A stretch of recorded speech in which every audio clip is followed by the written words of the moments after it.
Hi there, you lovely lot, and welcome to the latest episode of Pat's Procrastination, brought to you by the Pat's Propaganda YouTube channel. Please do not forget to be rating, reviewing, and subscribing, and all that jazz. Here we are, folks, episode 80. It's technically the bye week, so we've had a week off, and we're looking forward to the Bills game. I say forward, as in the direction, not necessarily with desire. We shall see. So, as usual, we are your hosts, Claire, Clazzy Clare, and Chudders. Chudders, how are things with you? A lot better than last week, thank you, Claire. How are you doing? I'm fine, thank you. Did you enjoy watching football? Did you watch all the football this weekend? I didn't watch all the football this weekend. I only have so many hours in my day, but I did watch some football this weekend, yes. Enjoy watching Red Zone? Did I watch Red Zone? I ended up watching a game, actually. I didn't watch Red Zone. As much as I do enjoy Red Zone. Which game did you go for?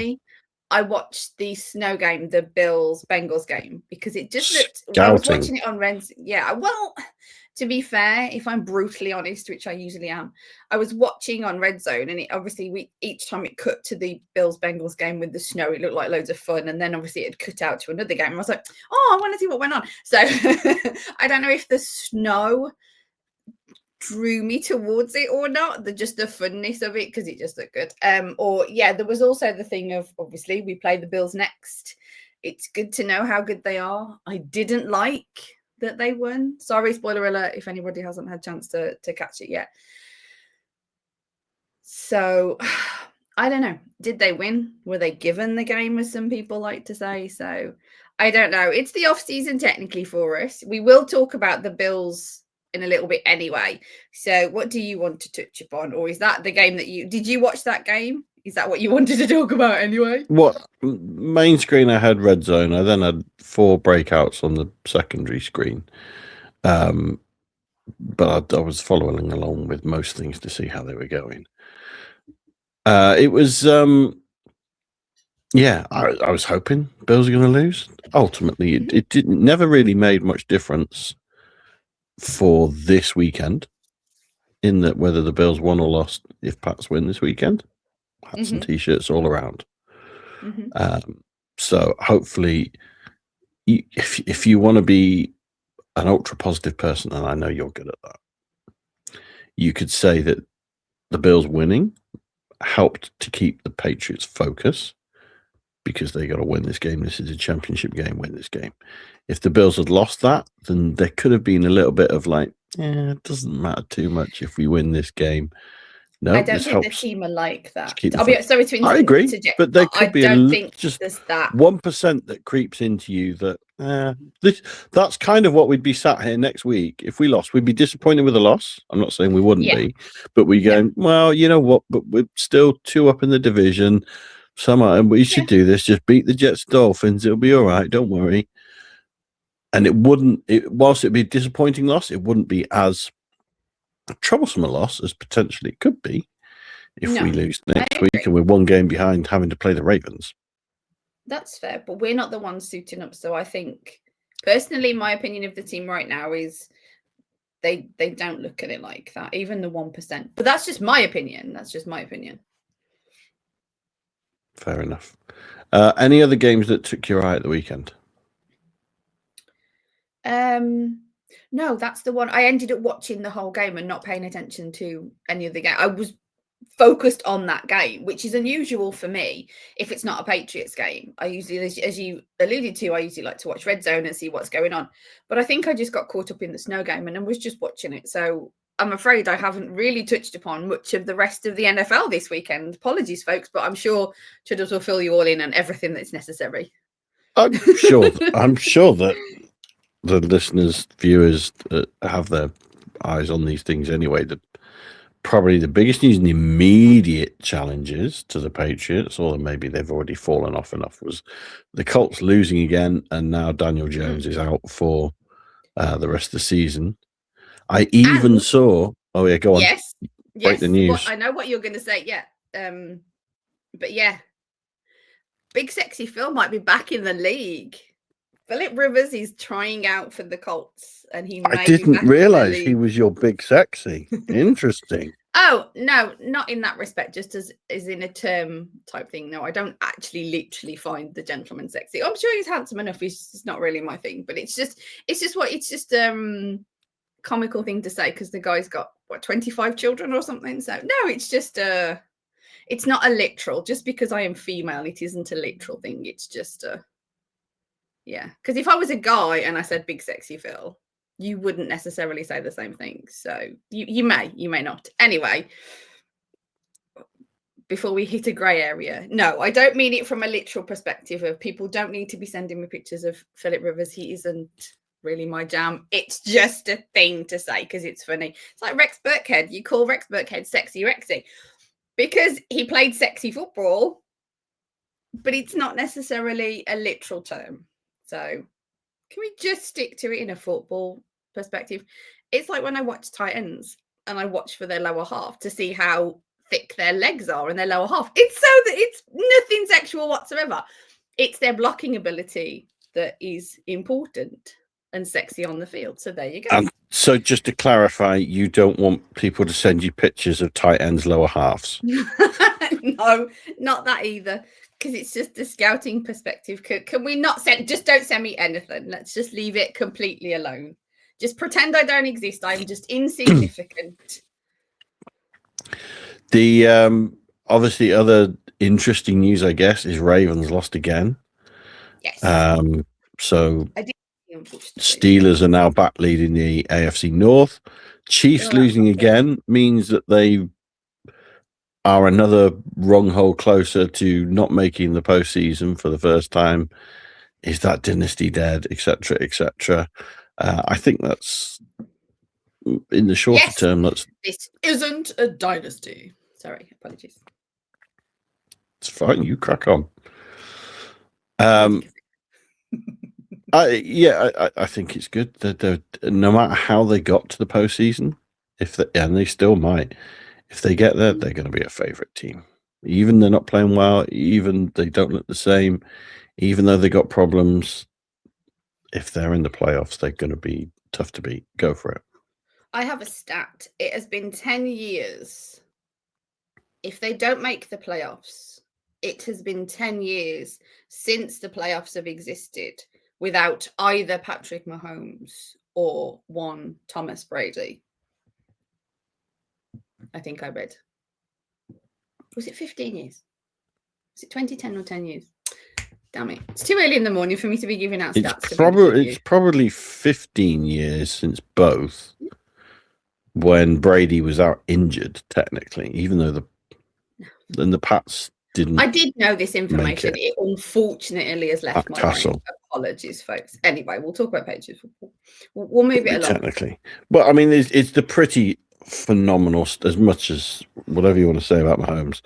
I think something like the earliest he's ever been eliminated in an NFL season is overtime in the AFC Championship game. It's something ridiculous like that. That one, because they've either got to that and lost to the Patriots as well as others, or they've won it, lost in the Super Bowl, or won a Super Bowl. That's a pretty impressive stat, to be fair to them. But looks like they won't be there, so hopefully we're not going to have to worry about them anyway. So one thing I wanted to touch on, assuming there's nothing else from the past weekend where the Pats didn't play that you really wanted to discuss. No, I've got all Patriots notes. What are your expectations now for the rest of the season, Claire? How have they adjusted since the start of the season? Now, what's good, what's bad, what's ugly? Like, are you thinking AFC Championship minimum? Are you thinking number one seed? What's going to please you, disappoint you? Genuinely, I'm guessing you've asked me this question because you have plenty of answers for it. I don't really have an answer because I am still just looking at it game on game perspective. So if we blew up then and say lost 3 or 4 of the last few games and finished second in the division, are you going to be disappointed? Of course, I'm a Patriots fan. I'd like to find one that would be happy with that. No, I agree. Well, no, but this goes back to kind of what I said the other week. I would still be pleased with the season. We've taken great leaps forward. But it just shows, if you'd have told us probably 3 months ago, you're going to be disappointed we haven't won the division with 3 games to go, almost like 4 games to go. You wouldn't think that's the real world that we're living in, kind of thing. I don't think even the wildest expectations thought we'd be in the position we're in now, where I personally think there's a good chance we could win all 4 remaining games, and if we do that, I think we'll get the number 1 seed. I know it's not in our hands, but Broncos have got a tough schedule ahead. I think I would be very disappointed if we didn't win the division now. Even if we lose the next 2 games, let's say, I would still be disappointed if the Pats don't win the division. Pleased with the season. Yeah. The number 1 seed, would you be disappointed if we didn't finish with that? Well, yes, if it's like on the table, but also it wasn't an expectation for me to be moved by it, sort of thing. Again, with the top of the division, I expected them to be 2nd or higher in the division going into the season. We had sandwich bets on this. I sandwich bet on 2nd or higher and 10 or more wins. So whilst there was obviously the scope and the good chance that they weren't going to be hitting that high, because it was the first season of the new coaching with Drake and things like this, we've been very fortunate that it's really clicked very quickly together, and we are here. So I think that's another reason why I'm just like, each game as it comes, I'm almost a little surprised sometimes that we are here, that they are as successful as I was really hoping that they would be, that I bet my sandwiches on. So that is why I don't have a further down the road answer, simply because it does just sort of feel like I'm good with just taking it one step at a time. I didn't necessarily expect them to be this successful, really, hoping, of course. So I think a lot of us were still positive that they could possibly reach these highs, and now that they are, it's still slightly surprising, just because it seems to have moved so quickly. They do seem to have developed quickly. And even with issues on the O-line that sort of feel like they've dogged us again with problems on the O-line, the backups have been reasonable, decent. We're looking at an O-line that isn't anything like what we've had to see recently and stuff like that. So I think it just feels like, and this is a bit of a warm, people are grown and warm and fuzzy, and you're going to be like, oh, it's full of feelings and stuff like this. So I know you'll hate it. But I am just thankful that they're here, and that you know that we've got this team, and we're able to watch what we are, and the wide receivers clicking and all those sorts of things. It's just a nice, warm and fuzzy place to be. So it's just see how it rolls, baby. Fair enough. I'd like to think I wouldn't be disappointed.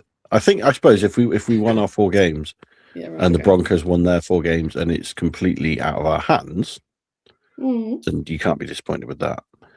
I do feel like I'm sure you'll manage. I do feel like we should beat the Jets. We should beat the Dolphins in those last 2 games. Yeah. I think we're going to beat. Not to look ahead too much, I think we're going to beat the Bills this week. I think they're going to come out.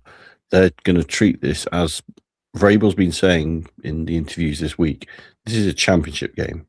This isn't just a boring, we play 6 of these a year division game. This is a championship game. You win something if you win this game. And that's a way of trying to create that he's trying to create that postseason must-win attitude now, before it's actually even necessary. So he's going to do that. And I think the Pats will win this week. It'll then be the Ravens, and the Ravens are so hard. On paper, they seem such a good team. On the field, they are not clicking at all. So I think there's a really good chance, strangely, the Pats could win these 4 games. They probably won't win all 4. Something will slip them up along the way. Go. I have a question. Go for it. The Bills and the Ravens are the 2 that I was about the Patriots winning, if possible, if feasible. It's now really just I've got to admit, it is really just the Bills that I have a concern about. Interesting. But I know we'll talk about that in a second.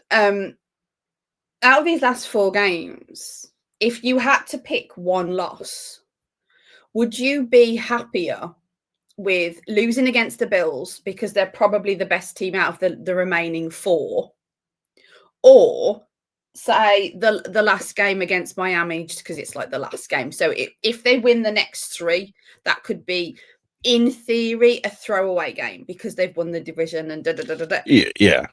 If it's a throwaway game, which one would you feel better about? Losing against the Bills or losing against a not so great team towards the very end of the season? If it's a throwaway game with nothing on the line, I've got no problems that Dobbs starts the game and the Pats lose. If there's nothing on the line, that's changing the parameters, though. Well, I don't just said it was a meaningless end of season game. No, yeah, but I don't mean that they played any different. I don't mean that they took people out and stuff like that. As in meaningless, as in it is literally statistically meaningless, but they don't play it meaninglessly. I would be, is what I meant.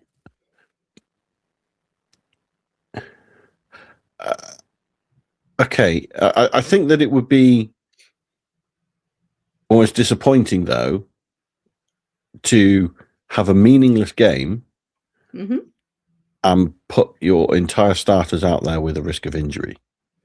That would be my. Hang on. You're not really taking the essence of what I mean, though, with the question. You're taking if it's a meaningless game and all the starters start, then I don't mind losing that. If it's they've already won the division and actually winning that last game is the difference between the number 1 seed and the number 2 seed, and they go out and lose it, that'll be slightly disappointing. But I'd still choose that loss probably. Now, I can also, whilst I was just about to make the argument that, okay, you can play all your backups in that last game because it's, potentially, if it's meaningless in the standings game, you've already got the number 1 seed tied up, let's say, or the number 2 seed. If you have that number 1 seed tied up and you're about to have a bye week because you're not playing in the wild card round, I could see how, actually, do you really want to rest all your starters? Because then your starters aren't going to play for 2 weeks and 3 weeks between games, essentially.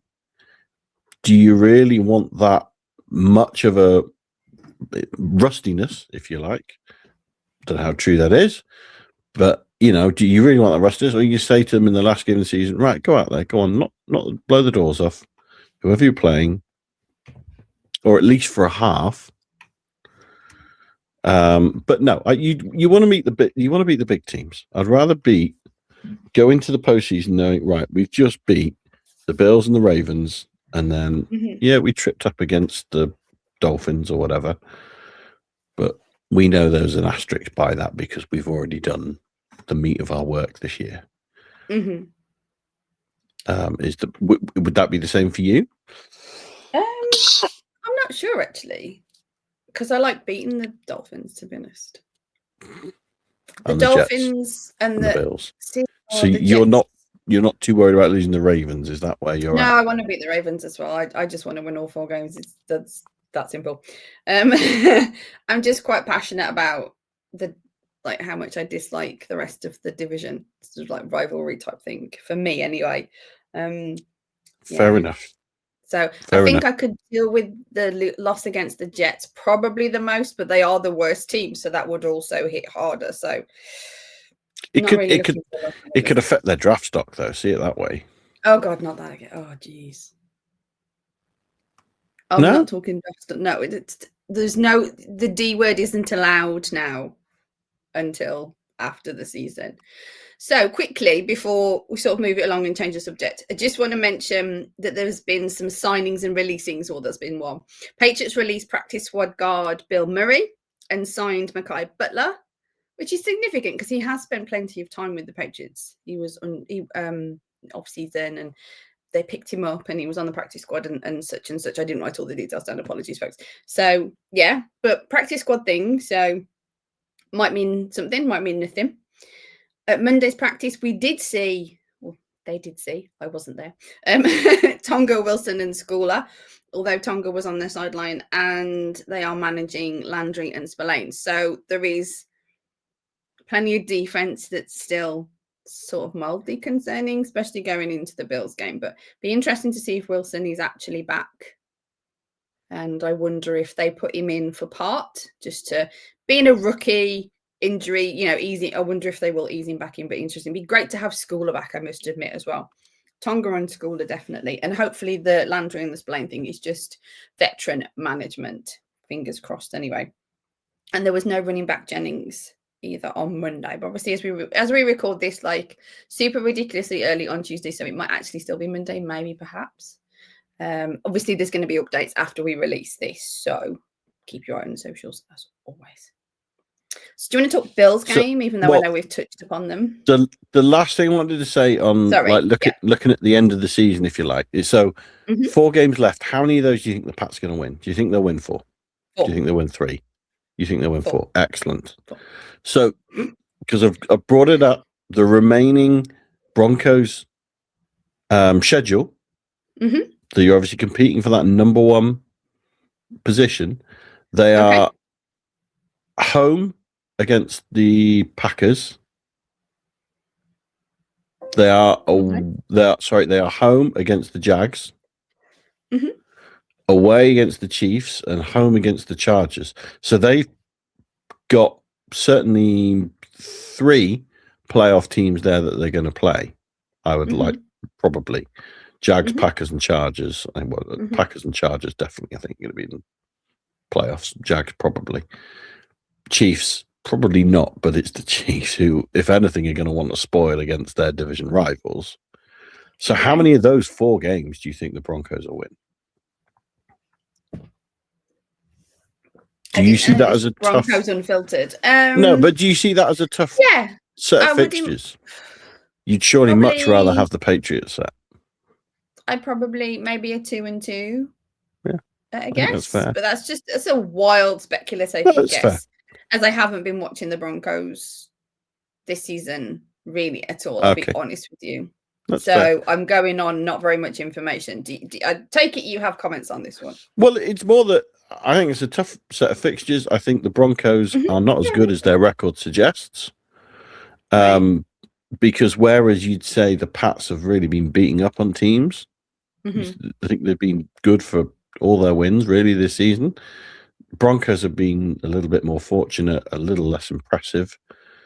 Right. I think 2-2 is probably a pretty good guess for where they're going.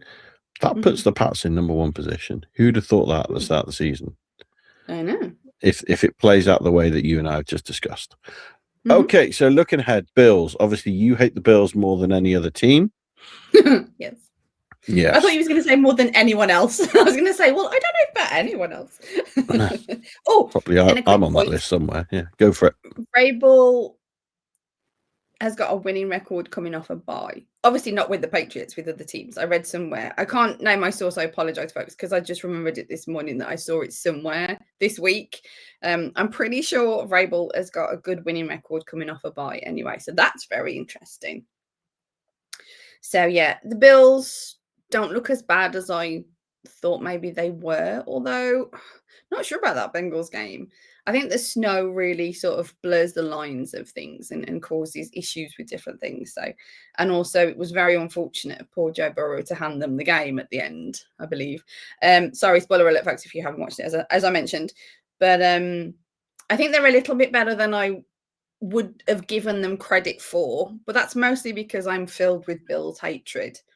And I just can't predict a loss now against them because I can't will it into existence at all, especially with it being a home game now. When they were away at Buffalo, I did predict a loss. That was much earlier in the season. So, yeah, I'm not 100% confident in my prediction because I think the Bills they're not a bad team. I think the window, as Fred Kirsch likes to say, is closing, which is great. Love it. Smashing. Slam that window shut, folks. But they're still a good team. They've still got some key pieces that are good. They've got a few less. I know that they're struggling with some injury at the moment. So, Confident-ish, I'll be honest. Once we get the Bills game out the way, I'll be much more confident about wins and stuff like this. This is just that little, feels like a minor needle in the side, little bit of a prick in a way. So, yeah. They'll be keen to play spoiler, and they'll be keen for their own ranking. Even if they're not going to end up winning the division, they, say they win this game, but it's still in the Pats' hands who, if they win the last 3 games, they can't win the division. They'll still be very keen to keep their hold on that as long as possible, and to keep their playoff position as strong as possible. Because, to be fair, they'll be looking at, I don't think they're the same pedigree as the Chiefs have been, obviously the past 10 years, but they are one of the inverted commas bigger teams the past few seasons, that if they make it to the postseason and there's no Ravens, there's no Chiefs, there's no Bengals, the Bills will be looking at it going, hang on, we're the best team left in this from the past 5 years. They'll fancy their chances, even if they're going on the road, even if they're doing whatever, they'll think, hang on, you know what, we've been here before, we can do this, even if we just scrape through. So they've still got inside them a lot to prove, and like you say, I think this is a tricky game. You want to pick with your heart, but I think the Bills are going to come. They'll be hurting from losing at home earlier this season in their last game against the Pats in that stadium. They'll be very keen now to try and make amends. So, what's your scoreline prediction you're going for, Claire? This one I've just thought on the fly, and I don't know how confident I am about it now. I thought 31-27 Pats. Nice. But I just don't know. I'm too indecisive to do score predictions. I'm not the world's most decisive of females on some things, and score predictions I really struggle with. Fair enough. Some things I'm very certain about, some things I'm not. Sorry. I'll go for 27-24 Pats. I do think it's going to be a close one. This is, again, another of those tests. The Pats, who haven't always started the strongest, you don't want to go down 1-2 scores to Josh Allen and be chasing the game. So let's hope that... But that is how they have played for the majority of this season. And they've done okay. They have, but they've not played incredibly strong opposition. And that's one of the things that people have been saying all season is, okay, you can spot 7 points to a bad Jets team or to whoever, but when you come against the top teams at the end of the season or in the playoffs, you spot Patrick Mahomes, for example, 2 drives. Are you going to be able to fight back or at least stay up with them? And obviously Josh Allen is one of those key people. I don't think you want to give him a lead to defend because it'll be a lot trickier to come back at than some of the teams that you've played this year. Okie dokie. Anything else you'd like to discuss? No, I'm all good. Excellent. Well, there you have it, folks. Episode 80 of Pat's Procrastination is in the bag. We are on to the Bills. Patriots sit at 11-2. Oh, I just realised your favourite number, 87. That could be our 87th show. Could be a Super Bowl show. Should we get ahead of ourselves? I was going to say wowzers. I've got a bit of a soft spot for 85 as well. Okay, so sorry. That'd be interesting. 85 and 87. You should know this by now. Well, folks, that is it for number 80 of Pat's Procrastination, brought to you by the Pat's Propaganda YouTube channel. Tune in next time, folks. Have yourselves a great week. And as always, go Pats. LFG.